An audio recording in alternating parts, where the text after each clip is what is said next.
हाय दोस्तों, क्या हाल चाल। आप सभी का मेरे चैनल पे स्वागत है। मेरा नाम है दीपक कुमार। मैं हूं आपका मैथमेटिक्स मेंटोर। आज बात करेंगे क्लास 10th के chapter number first real number exercise 1.2 का फर्स्ट क्वेश्चन की।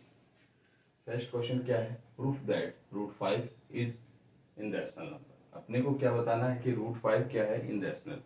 लेकिन इस क्वेश्चन को करने से पहले अपन कुछ कंसेप्ट क्लियर करते हैं। जैसे मान लो मैं बताता हूँ आपको कि नोट ए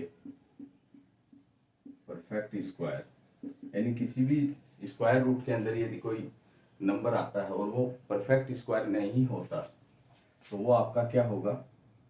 इनरैशनल नंबर होगा। क्या होगा? इनरैशनल नंबर होगा।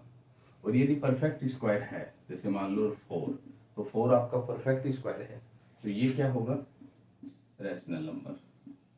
ये क्या होगा? Rational number. क्यों? क्योंकि रूट 4 परफेक्ट स्क्वायर क्या है? 2। तो 2 अपना क्या है? Rational number. रैशनल नंबर किसके फॉर्म में होते हैं? पी अपॉन क्यू की फॉर्म में, और इसके नीचे 1 लगा देंगे तो ये आपका क्या बन जाएगा? Rational number. तो इसमें कुछ की कंसेप्ट है, वो मैं आपको बताता हूँ। जैसे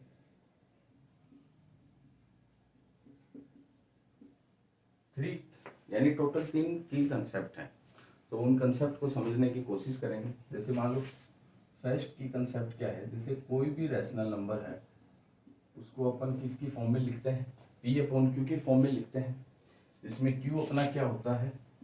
इज नॉट इक्वल टू 0, यानी डिनोमिनेटर आपका 0 के बराबर नहीं होता, जिसमें पी एंड क्यू आपके क्या है? इंटीजर। क्या है? इंटीजर। बट मैं कहता हूं कि इंटीजर के साथ इनको आप को प्राइम नंबर भी बोल सकते हो। क्या बोल सकते हो? को प्राइम नंबर। अब को प्राइम नंबर कौन से होते हैं? को प्राइम नंबर वो होते हैं जिनका कॉमन फैक्टर क्या होता है? 1। जिनके कॉमन फैक्टर क्या होते हैं? 1। जैसे एक एग्जांपल देखो, जैसे 60 अपॉन 20, तो ये आपका क्या है? एक इंटीजर तो है, बट ये को प्राइम नंबर नहीं है। क्यों? इसमें इन दोनों में काफी कॉमन फैक्टर है। अब देखो, यदि मान लो इसको मैं काटूं तो ये 4 से चला जाएगा और ये 5 से। तो 4 1 से डिविजिबल है, 2 से है और अपने आप से है। ऐसे 5 1 से और 5 से है। तो देखो दोनों में क्या कॉमन आ रहा है? 1 कॉमन आ रहा है। तो अपन बोल सकते हैं कि 4 अपॉन 5 क्या है? को प्राइम नंबर। बट 60 अपॉन 20 आपका को प्राइम नंबर नहीं है। ठीक है। तो जितने भी इंटीजर होते हैं वो सारे को प्राइम नंबर नहीं होते, बट जितने भी को प्राइम नंबर होते हैं वो आपके सारे क्या होते हैं? इंटीजर होते हैं। ओके। तो पहला कंसेप्ट अपना यही था। तो इसको मैं इजी वे में लिख देता हूं कि को प्राइम नंबर क्या होता है अपना? एचसीएफ पी एंड क्यू का क्या होगा? हमेशा 1। और एक चीज और क्या लिखता हूं कि 1 के अलावा 1 के अलावा और कोई कॉमन फैक्टर नहीं होता है। ठीक है। ये समझाने के लिए मैंने ये चीज लिखी है कि किसी भी को प्राइम का एक ही कॉमन फैक्टर होगा। क्या होगा? एक ही कॉमन फैक्टर होगा। तो कंसेप्ट पहला अपना यही था। सेकंड कंसेप्ट देखो। सेकंड कंसेप्ट क्या है? यदि मान लो कोई भी प्राइम नंबर, यानी मैंने माना ए प्राइम नंबर है। ए क्या है? प्राइम नंबर है। यदि कोई भी प्राइम नंबर किसी इंटीजर के स्क्वायर को डिविजिबल करता है तो वो उसके इंटीजर को भी क्या करेगा? डिवाइड करेगा। जैसे एग्जांपल से समझते हैं। जैसे मानो 2 एक प्राइम नंबर है, तो ये यदि किसी इंटीजर के स्क्वायर को क्या कर रहा है? डिवाइड, यानी 8 के स्क्वायर को क्या कर रहा है? डिवाइड कर रहा है। तो ये 8 को भी क्या करेगा? डिवाइड करेगा। ऐसे ही मान लो 3 है, तो 3 9 के स्क्वायर को डिवाइड करेगा, तो 3 9 को भी डिवाइड करेगा। तो सेकंड कंसेप्ट में आप बोल सकते हो कि कोई भी प्राइम नंबर यदि किसी इंटीजर के स्क्वायर को डिवाइड करता है तो वो उसके इंटीजर को भी डिवाइड करेगा। ठीक है, दो कंसेप्ट हो गए। थर्ड नंबर का कंसेप्ट क्या है? यदि मैंने लिखा p is equal to 3c, p is equal to 3c, यदि 3 किसी भी नंबर के साथ यदि मान लो मल्टीप्लाई होता है तो अपने को क्या मिलता है? p मिलता है। 3 यदि किसी भी नंबर के साथ यदि मल्टीप्लाई होता है तो अपने को क्या मिलता है? p। जैसे मान लो एग्जांपल से समझते हैं, जैसे मैंने लिखा 6 इज इक्वल टू 3 इंटू 2, तो 3 2 से मल्टीप्लाई हुआ, तो 3 2 से मल्टीप्लाई हुआ तो अपने पास क्या आया? 6 आया। तो मैं बोल सकता हूँ कि 6 जो है वो 3 की टेबल में आता है, 6 जो है वो 3 की टेबल में आता है। ठीक है, तो 3 के साथ यदि किसी भी नंबर को अपन मल्टीप्लाई करें, यदि मान लो 3 को 2 से मल्टीप्लाई किया मैंने तो मेरे पास क्या आया? 6 आया। तो मैं यहाँ क्या लिख सकता हूँ? 3 डिवाइड 6, 3 डिवाइड 6। ठीक है, 3 डिवाइड 6, यानी जरूरी नहीं, और भी एग्जाम्पल हो सकते हैं। एक एग्जाम्पल से मैंने ये बताने की कोशिश की है कि यदि 3 को आप 2 से डिवाइड करोगे तो क्या आएगा? 6। यानी कहने का मतलब है कि 6 जो है वो 3 की टेबल में आता है, इसलिए 3 6 को क्या करेगा? डिवाइड करेगा। तो यहाँ लिख सकते हो आप 3 डिवाइड p। ओके, इसी में यदि मान लो एक चीज और लिखूं मैं, p square is equal to 3q। ठीक है, यदि 3q के साथ मल्टीप्लाई होता है तो अपने को क्या मिलता है? p square. यानी आप बोल सकते हो कि p स्क्वायर 3 की टेबल में आता है, p स्क्वायर 3 की टेबल में आ सकता है, यानी सॉरी 3 यदि p के साथ मल्टीप्लाई होगा तो क्या मिलेगा? p स्क्वायर, यानी p स्क्वायर जो है वो 3 की टेबल में आता है। तो इसको आप क्या लिखोगे? 3 divides p square.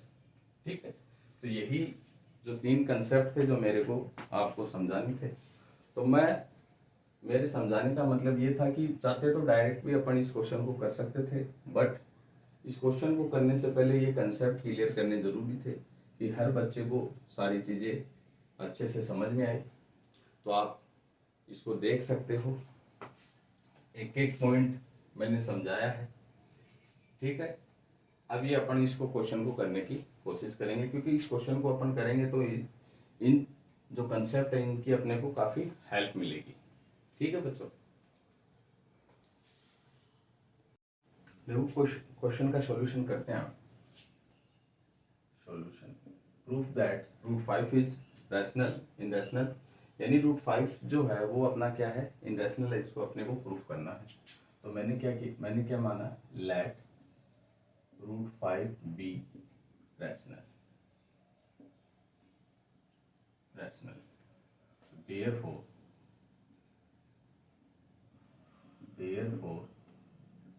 Root 5 is equal to p upon q, क्योंकि जो अपना रैशनल नंबर होते हैं वो किसकी फॉर्म में होते हैं? p अपॉन q की फॉर्म में होते हैं। ठीक है,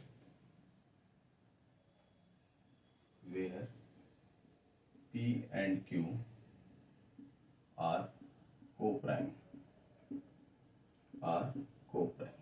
ठीक। अब अपन क्या है, इसके दोनों साइड क्या कर देंगे? स्क्वायर कर देंगे।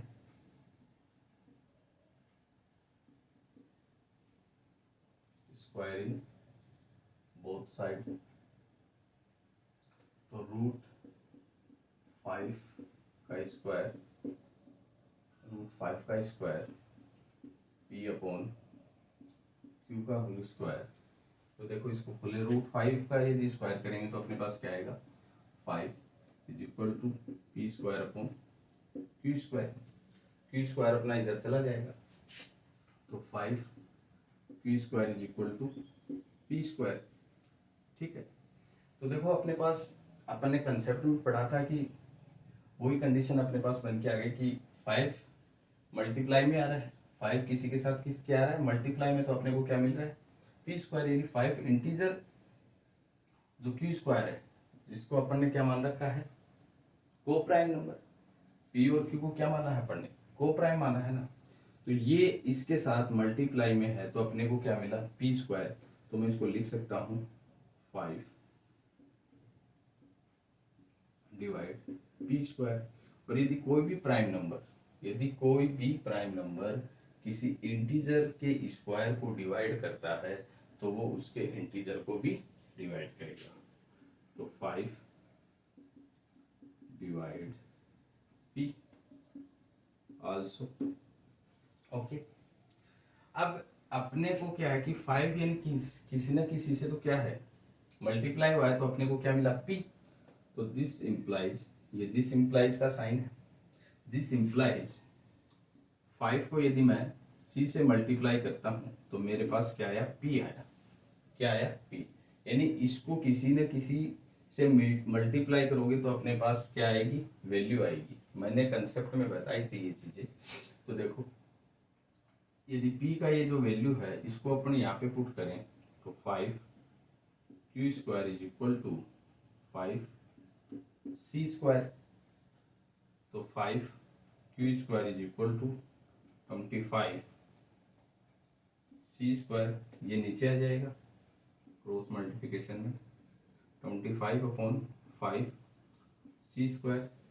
25 में यदि 5 से डिवाइड करते हैं तो Q square is equal to 5 C square.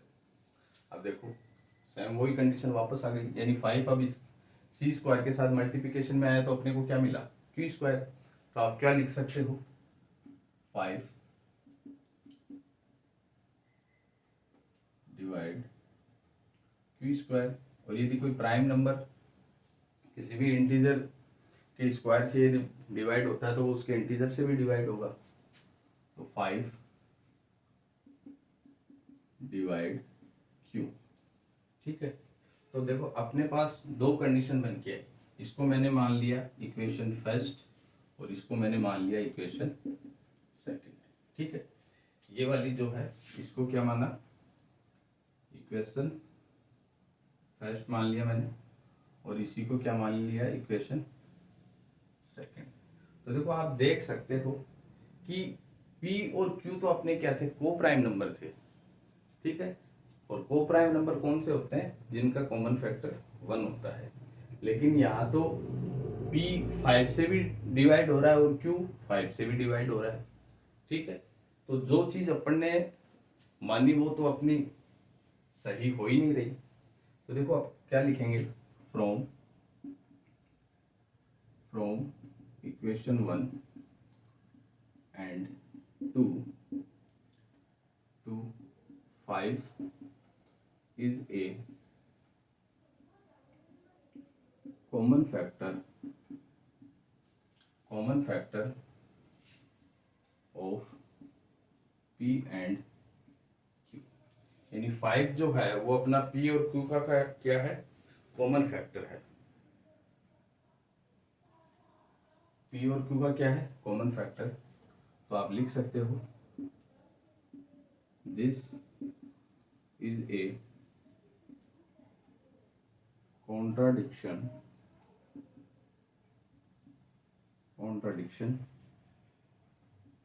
to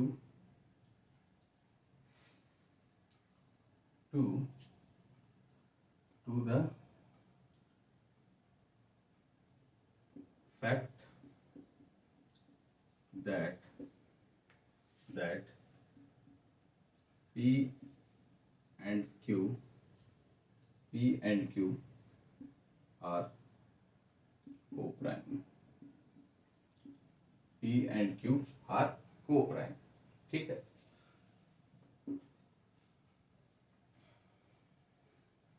उसमें बाद में आप इसको कैसे क्या लिखोगे लास्ट में कि जो P और Q है वो अपने क्या है को-प्राइम है। तो दिस इज ए कॉन्ट्राडिक्शन, यानी ये एक क्या है विरोधाभास है। यानी कॉन्ट्राडिक्शन को अपन हिंदी में बोल सकते हैं। तो एक लाइन और इसको आप लिख सकते हो कि दिस मैक ओवर एजप्शन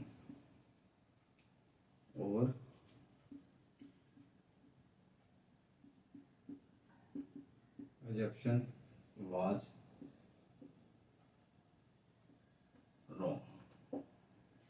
ठीक है, वाज रॉन्ग, कि अपन ने जो चीज़ मानी थी वो क्या थी, गलत थी, इसलिए रूट 5 अपना क्या है, इन रैशनल नंबर है।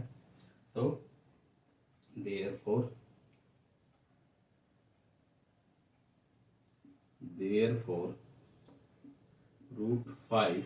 Root 5 is in rational.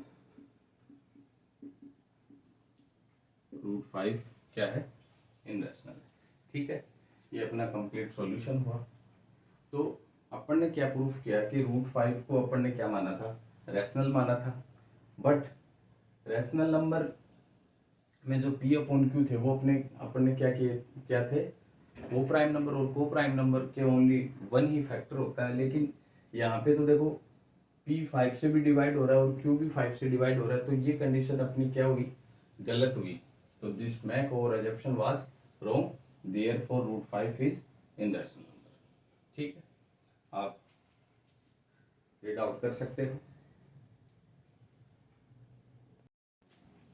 आइए अपन अब क्वेश्चन स्टार्ट करते हैं।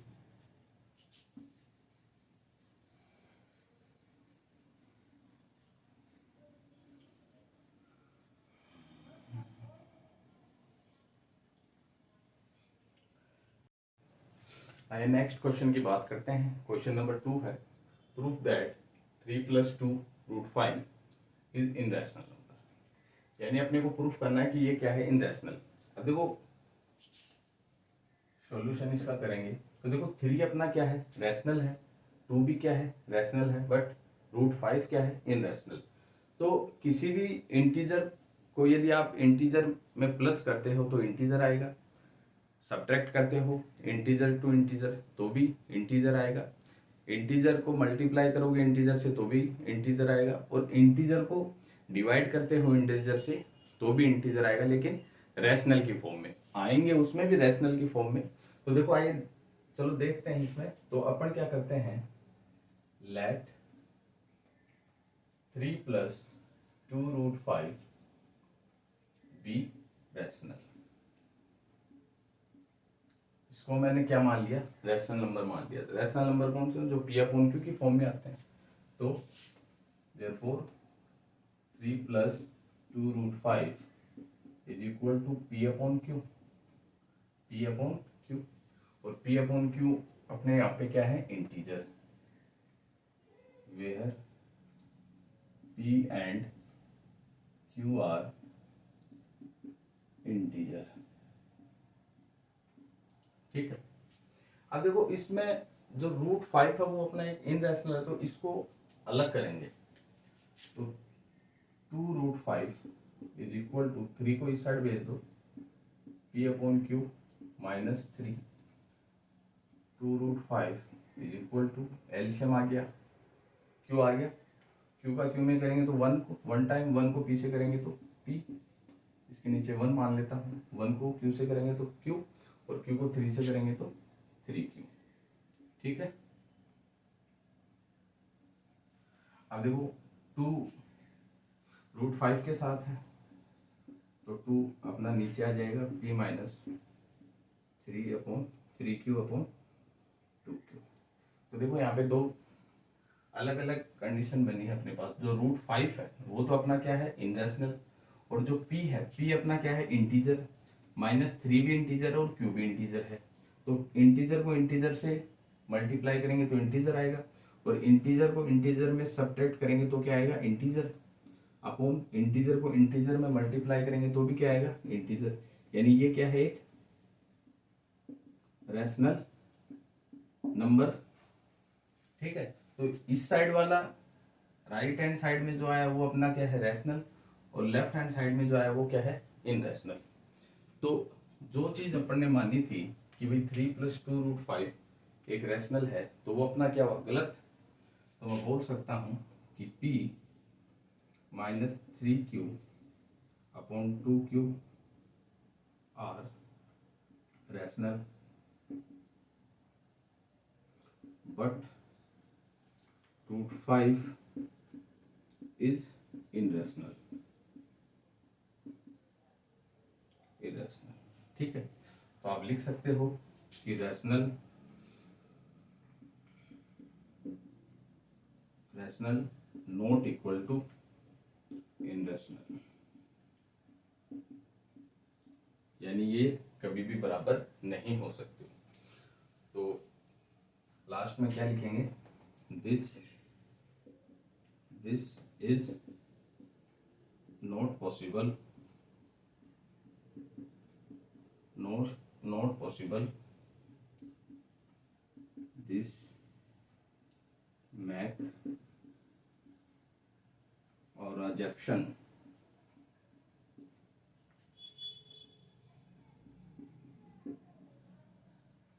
was wrong,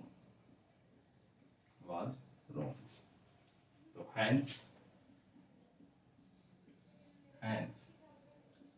3 plus 2 root 5 is irrational,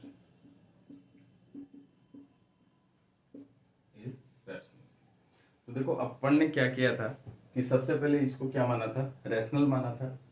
rational मानने के बाद में अपन ने इनरैशनल वाली जो फॉर्म है उसको अलग किया था, 3 को उस साइड भेजा, 2 root 5 is equal to P upon Q minus 3, फिर एलसीएम लिया तो P minus 3 Q upon Q, तो अपने पास लास्ट में क्या है, root 5 is equal to P minus 3 Q upon 2 Q. तो इस वाली साइड तो यानी एलएचएस वाली साइड तो रूट 5 और आरएचएस वाली side P minus 3 Q upon 2 Q, यानी दोनों क्या है, अलग अलग हुए, ये तो इनरैशनल और ये रैशनल, तो ये तो बराबर हो नहीं सकता। तो जो चीज अपन ने मानी वो क्या हुई अपनी गलत। तो this is not possible, this make और अजम्पशन वाज रॉन्ग, तो हेंस 3 प्लस 2 रूट 5 इज इनरैशनल। तो देखो मैं आपको हर मतलब कंसेप्ट को क्लियर करवाने की कोशिश करता हूँ, इजी जितना हो सके उतना इजी वे में समझाने की कोशिश करता हूँ कि हर चीज बच्चे के समझ में आए, ठीक है। तो आप सभी को यदि वीडियो अच्छी लगी तो आप वीडियो को लाइक करें एंड सब्सक्राइब करें।